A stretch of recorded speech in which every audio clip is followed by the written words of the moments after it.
Soal nomor 20. Pada akar dan batang tumbuhan dikotil, kambium menghasilkan unsur-unsur silem ke arah dalam dan floem ke arah luar. Sebab kegiatan kambium ke arah dalam lebih besar daripada ke arah luar, sehingga bagian kayu akan lebih tebal daripada kulit. Oke, sebelum ke situ kita bahas dulu bahwa penebalan sekunder atau pertumbuhan sekunder itu berkat aktivitas kambium ya.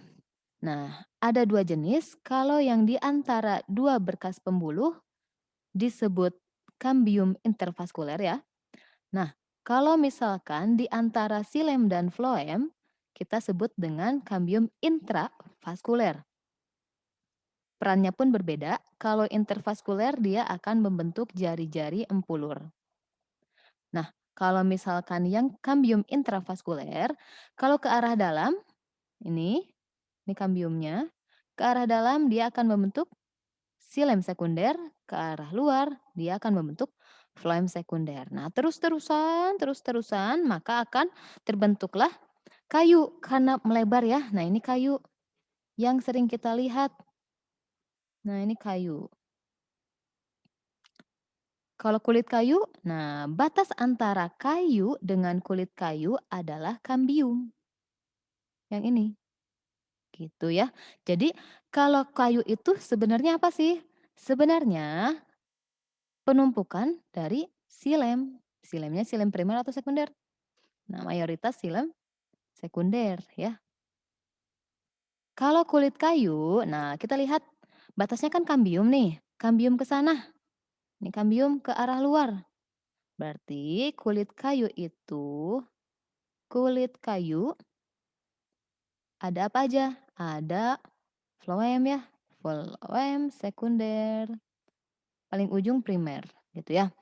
Terus oke, nah pertumbuhan atau penebalan silem sekunder itu lebih aktif dibandingkan floem. Bisa dilihat bahwa yang lebih tebal itu silem dibandingkan floem ya. Floem mah hanya tipis. Kenapa? Karena ketika penebalan ke arah luar itu tidak diimbangi dengan pertumbuhan epidermis.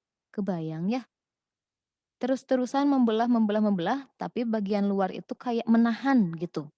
Jadi kalau yang dalam udah melebar, yang paling luar kan jadi kesedek ya. Tersendat pertumbuhannya itu, ketahan sama epidermis. Nah, saking nggak bisa nahan, epidermis ini pecah atau bisa dibilang katanya terluka, robek, kayak gitu. Nah, kita tahu bahwa fungsi epidermis kan untuk melindungi. Nah, sekarang epidermisnya udah pecah, udah robek, berarti fungsi sebagai pelindungnya sudah tidak maksimal. Makanya di daerah sini, ini tuh ada sebenarnya parenkim. Nah, dia akan berubah, memiliki aktivitas, maksudnya tuh memiliki sifat meristem yang dinamakan kambium gabus, gitu.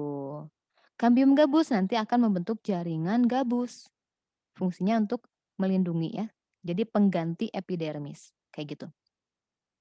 Nah, kita coba lihat, kita jawab. Pada akar dan batang tumbuhan dikotil, kambium menghasilkan unsur-unsur silem ke arah dalam dan floem ke arah luar? Betul. Kegiatan kambium ke arah dalam lebih besar daripada ke arah luar, sehingga bagian kayu akan lebih tebal daripada kulit. Tadi betul ya? Kayu lebih tebal dibandingkan kulit kayunya. Betul. Tapi nyambung nggak? Nggak nyambung ya? Jadi jawabannya adalah